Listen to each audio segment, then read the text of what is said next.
입니다. 오늘 나눌 말씀은 시편 80편입니다. 시편 80편 8절에서 19절 말씀, 구약성경 862쪽입니다. 시편 80편 8절에서 19절 말씀입니다.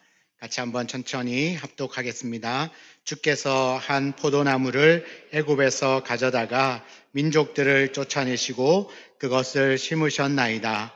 주께서 그 앞서 가꾸셨으므로 그 뿌리가 깊이 박혀서 땅에 가득하며 그 그늘이 산들을 가리고 그 가지는 하나님의 백향목 같으며 그 가지가 바닥까지 뻗고 넝쿨이 강까지 미쳤거늘 주께서 어찌하여 그 담을 허시사 길을 지나가는 모든 이들이 그것을 따게 하셨나이까. 숲속의 멧돼지들이 상해하며 들짐승들이 먹나이다. 만군의 하나님이여 구하옵나니 돌아오소서. 하늘에서 굽어보시고 이 포도나무를 돌보소서. 주의 오른손으로 심으신 줄기요 주의 위하여 힘있게 하신 가지니이다. 그것이 불타고 배임을 당하며 주의 면책으로 말미암아 멸망하오니 주의 오른쪽에 있는 자 곧 주를 위하여 힘있게 하신 인자에게 주의 손을 얹으소서. 그리하시면 우리가 주에게서 물러가지 아니하오리니 우리를 소생하게 하소서. 우리가 주의 이름을 부르리이다. 만군의 하나님 여호와여 우리를 돌이켜 주시고 주의 얼굴의 광채를 우리에게 비추소서. 우리가 구원을 얻으리이다. 아멘. 우리 찬양할까요? 주께와 엎드려 경배합니다. 마음을 모아서 말씀 앞에 섭니다. 주께와 엎드려 경배합니다.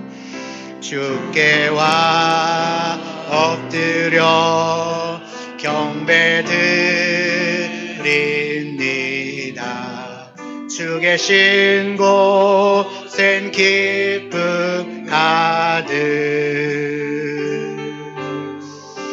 무엇과도 누구와도 바꿀 수 없네. 예배드림이 기쁨 됩니다. 아멘. 주의 얼굴 빛을, 주의 얼굴 광채를 비추소서 제목으로 말씀을 나눕니다. 오늘 시편 80편은 공동체 탄원시라고 합니다. 탄원시라는 말은 기도, 간절한 기도시라는 의미입니다. 배경은 이스라엘이 아수르에 의해서 멸망당하는 역사를 떠올리게 합니다. 실제로 이 70인용의 히브리어 성경에 보면 이 80편의 부제가 있는데요. 아수르에 관한 시라고 되어 있습니다. 그러니까 아수르에게 나라를 잃어버리는 그런 고난을 배경으로 하여서 당신의 백성들을 구원해 달라고 하는 탄원시, 기도시라고 볼 수 있습니다. 이 시편을 기록한 아삽이란 사람은 현재 이스라엘의 모습을 바라보면서 한 가지를 기억합니다. 그것은 이스라엘은 원래 애굽에 있었는데 이 애굽에 있는 이스라엘을 가져다가 하나님께서 이 가나안 땅에 심으신 포도나무다. 이스라엘을 향하여서 포도나무다. 그렇게 말을 하고 있습니다. 하나님이 심으셨고 하나님이 자라게 하셨고 하나님께서 번창하게 하셨다. 그런데 지금은 어떻게 그 포도나무 울타리가 무너져 버렸고 들짐승들의 먹이가 된 것처럼 황폐되어 버렸는가. 그렇게 탄식하며 하나님께 기도하죠. 그러니까 이런 절망적인 상황 가운데서도 아삽은 실망하지 않고 하나님의 은혜를 바라보고 있습니다. 그래서 3절과 7절, 19절 말씀에 반복되어지는 말씀인데요. 만군의 하나님이여 우리를 회복하여 주시고 주의 얼굴의 광채를 비추사 우리가 구원을 얻게 하소서. 우리를 회복시켜 주시고 주의 얼굴의 광채를 비추어 주셔서 우리가 구원을 얻게 하소서라고 간절히 기도하고 있습니다. 그러니까 이 아삽의 기도의 제목은 첫 번째 회복시켜 주십시오. 나라가 아수르에 의해서 멸망이 당했지 않습니까? 겉으로는 무너진 나라를 회복시켜 달라는 말도 되겠지만 그게 아닙니다. 실제적으로는 왜 이스라엘이 무너졌는가? 그 원인을 생각해 보면 분명하다는 겁니다. 그러니까 그 원인을 살펴보아서 왜 이 나라가 멸망할 수밖에 없었는지를 생각하고 하나님 우리를 다시 회복시켜 주십시오라고 간절하게 기도합니다. 자, 그러면 이 회복은 언제 어떻게 일어날까? 회복의 시작은 그러면 무엇일까요? 여러분, 언제나 회복의 시작은 하나님의 은혜를 기억하는 데서부터 시작합니다. 그럼 반대로 이야기하면 왜 무너졌습니까? 왜 망했을까요? 하나님의 은혜를 잊어버렸기 때문입니다. 하나님과 멀어져 버린 거죠. 그래서 그들의 삶이 다 무너졌습니다. 신앙도 무너졌습니다. 하나님을 향한 신뢰도 믿음도 무너졌습니다. 아삽은 기도합니다. 주여 다시 회복시켜 주십시오. 어떻게 회복될 수 있습니까? 하나님의 은혜를 기억하는 것입니다. 세 분이 눈 감았기 때문에 따라 하겠습니다. 네. 하나님의 은혜를 기억하는 것, 회복의 시작입니다. 우리가 신앙적으로 또 영적으로 내 삶도, 내가 살아가는 삶도 마찬가지입니다. 어느 것 하나 연약하고 무너진 것이 있다면 첫 번째 뭐요? 하나님의 은혜를 기억해야 합니다. 하나님의 은혜를 다시 생각해야 한다는 겁니다. 오늘 말씀에도 보면 8절에 주께서 한 포도나무를 애굽에서 가져다가 민족들을 쫓아내시고 그것을 심으셨나이다. 딱 한 절이 무엇을 떠올리게 합니까? 출애굽의 은혜를 떠올리게 합니다. 애굽에서 가져다가 가나안에 살고 있는 민족들을 다 쫓아내시고 거기에 심으셨다. 딱 출애굽이고 가나안 입성이죠. 이 출애굽의 은혜를 기억하는 겁니다. 여러분 생각 한번 해볼게요. 이스라엘이 애굽에서 나온 것은 그들의 능력입니까? 이스라엘이 잘났어입니까? 그렇지 않습니다. 그들은 노예였습니다. 그들 스스로의 힘으로는 구원받을 수 있는, 구원할 수 있는 능력이 하나도 없는 사람들이었습니다. 그런데 하나님께서 어떻게 합니까? 그의 강한 손과 편팔로 이 애굽의 종으로 있던 이스라엘을 건져내셨습니다. 그리고 그들을 가나안 땅으로 직접 옮겨 심으셨습니다. 그러므로 이 이스라엘의 역사는 그들의 성공 역사가 아니라 하나님의 은혜의 역사라는 사실을 기억하라는 것이죠. 이어진 9절에도 보면 주께서 그 앞서 가꾸셨으므로 그 뿌리가 깊이 박혀서 땅에 가득하고 하나님께서 포도나무를 심기 위하여 먼저 가셔서 가꾸셨다는 거예요. 그 땅을 준비하시고 뿌리를 내릴 수 있도록 털을 다 닦아주셨다는 겁니다. 먼저 가셔서. 여러분 광야를 지나는 동안에도 하나님이 어떻게 하십니까? 만나를 주셨죠. 구름기둥, 불기둥으로 인도하셨죠. 요단강도 하나님이 건너게 하셔서 그 땅을 정복하게 하셨습니다. 그러니 모든 것을 다 하나님이 하셨고 다 하나님의 은혜입니다. 그 은혜를 기억하는 겁니다. 그리고 그렇게 가나안으로 옮겨진 그 포도나무가 얼마나 크고 무성하게 자랐는지 10절과 11절 말씀을 보죠. 세 명이 눈 감았기 때문에 함께 읽겠습니다. 그 그늘이 산들을 가리고 그 가지는 하나님의 백향목 같으며 그 가지가 바다까지 뻗고 넝쿨이 강까지 미쳤으며 산 그늘, 이 포도나무가 얼마나 무성하게 자랐으면 그 그늘이 산을 가릴 정도였다는 겁니다. 백향목처럼 그 가지가 뻗어나갔다는 거죠. 바다까지 뻗어가고 강까지 그 넝쿨이 미쳤다. 그만큼 풍성하고 놀랍게 성장했다는 겁니다. 실제로 여러분 너무나 미약하고 작았던 이스라엘이 어떻게 됐습니까? 모든 열방에 큰 영향력을 미치는 나라로 하나님께서 세워주신 겁니다.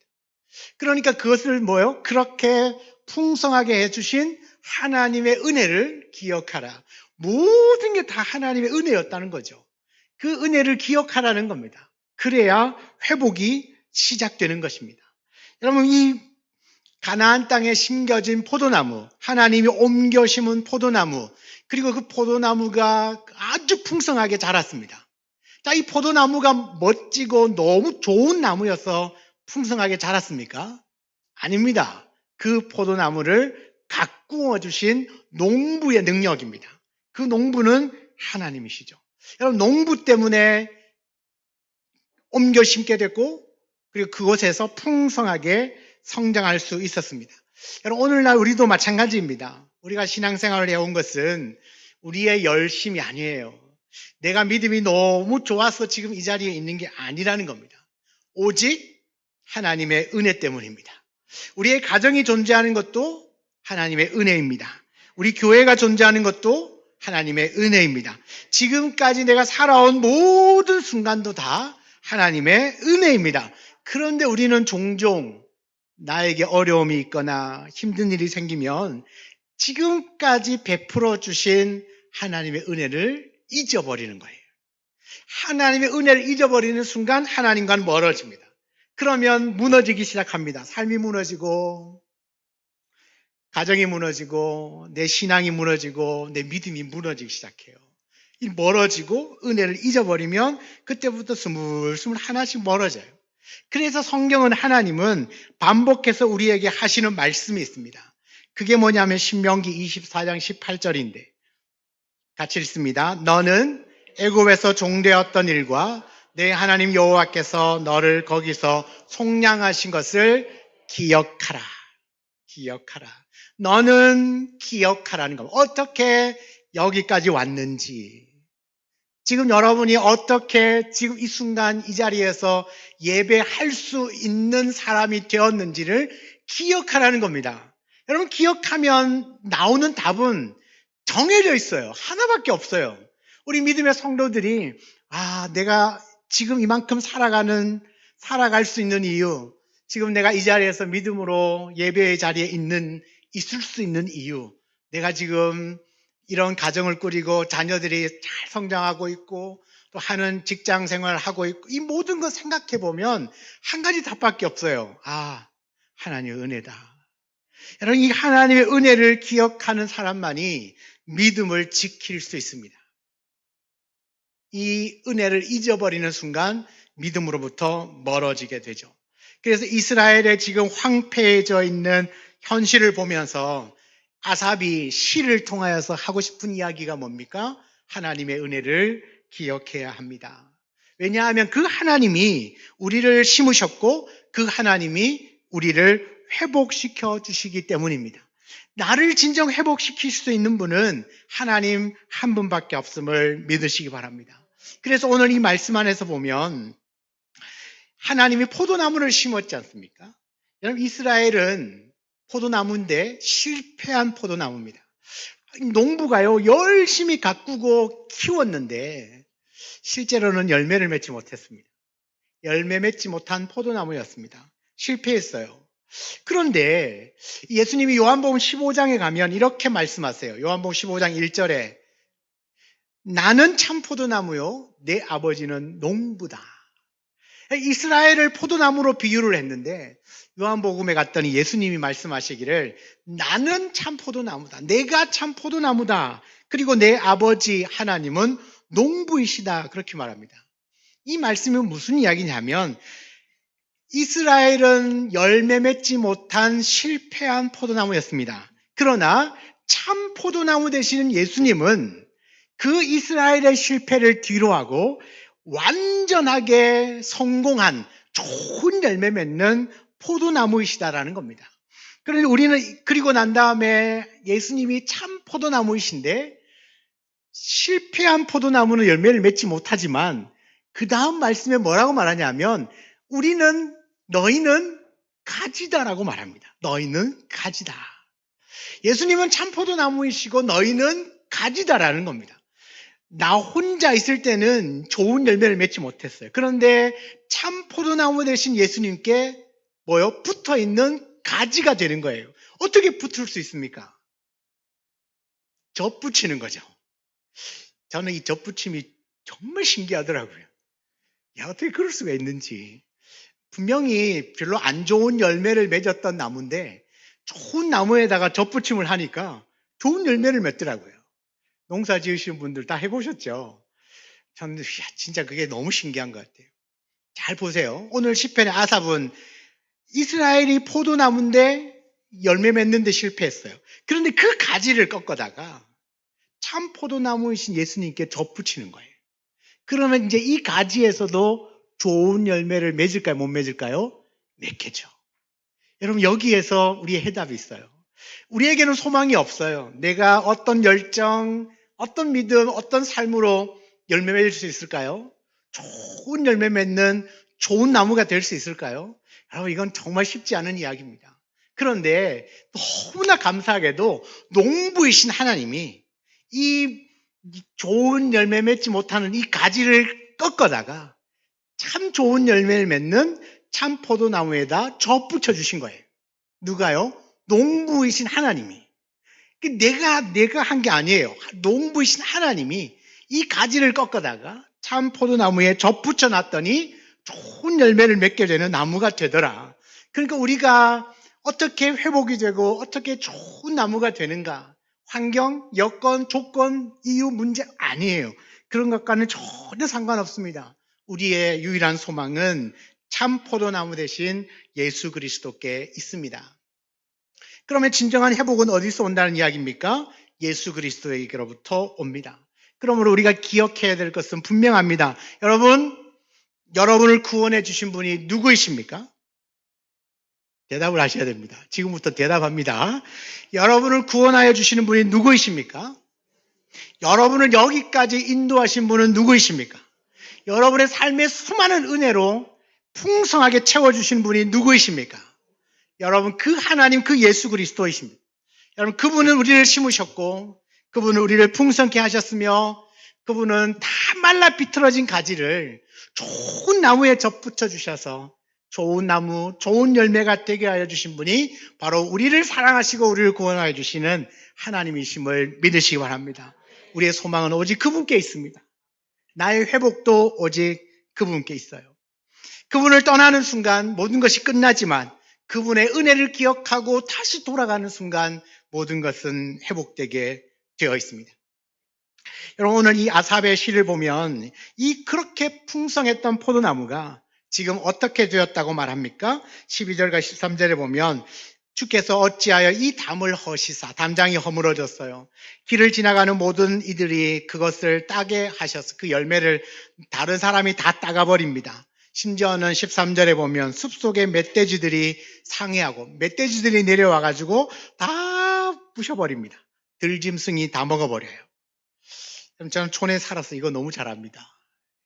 곡식 심어 놓으면 산돼지가 멧돼지가 내려와가지고 고구마 다 캐먹습니다. 나쁜 놈들이 고구마를 다 패먹고 옥수수 다 뜯어먹고 아무튼 오늘 성경에 보니까 그렇다고 그러네. 멧돼지가 멧돼지가 포도나무를 다 이렇게 상해해 버렸대요. 큰일 났습니다. 다 무너진 거죠. 없어져 버렸어요. 짓밟혔습니다. 왜 그래요? 하나님을 떠났기 때문에.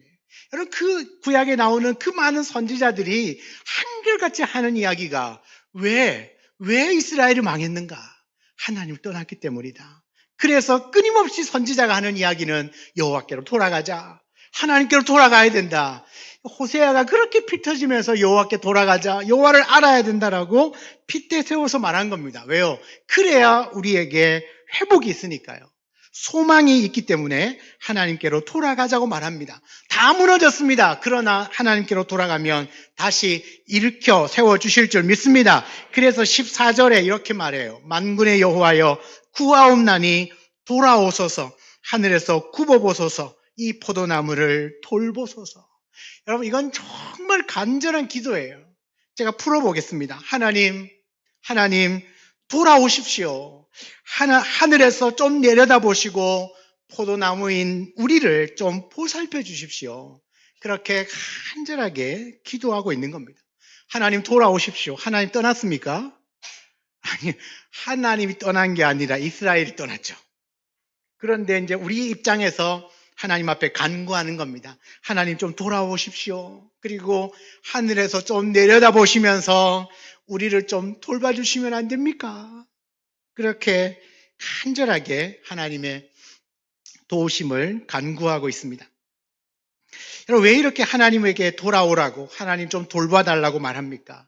여러분, 우리 성도들에게 가장 큰 축복 중에 축복은 하나님의 임재, 하나님이 함께 하심이에요. 하나님이 함께 하시는 게 최고의 복인데, 자기들이 죄를 지어서 은혜를 잊어버리고 하나님을 떠났으니까 그 복을 못 받는 거잖아요. 그래서 아삽은 지금 다 무너진 현상을 보면서 하나님, 우리가 돌아갈게요. 그 은혜를 기억할 테니까 다시금 우리를 좀 돌봐주시고 살려달라고 기도합니다.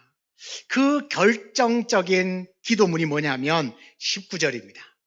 우리 함께 읽어보겠습니다. 만군의 하나님 여호와여, 우리를 돌이켜 주시고 주의 얼굴의 광채를 우리에게 비추소서. 우리가 구원을 얻으리이다. 아멘. 주의 얼굴의 광채, 얼굴 빛을 우리에게 비춰 주십시오.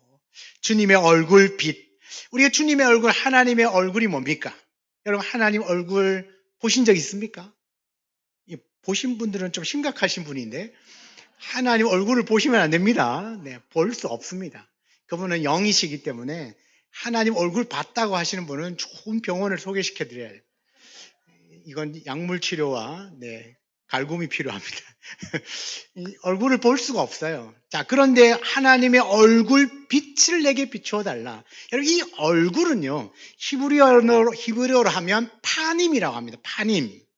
이 히브리어 파님이 무슨 뜻이냐면 임재입니다. 임재. 하나님의 임재. 그리고 하나님의 호의. 내게 베풀어 주시는 호의. 그리고 하나님의 관심을 말합니다. 이 파님이란 뜻이 임재, 하나님의 호의, 하나님의 관심. 자, 다시 한번 들어보세요. 하나님의 얼굴 빛을 내게 비추어 주십시오 라고 간구하는 건 뭘 구하는 겁니까? 하나님 나와 함께 해 주십시오. 임재. 하나님 나에게 호의를 베풀어 주십시오. 하나님 내게 관심을 기울여 주십시오. 하나님이 나를 향하여서 이렇게 주목하면 그 인생 끝난 겁니다. 여러분, 그거 아십니까? 출애굽이 어떻게 시작되어졌는지. 출애굽기 1장, 2장을 딱 지나오면서 보면 이스라엘 백성들이 막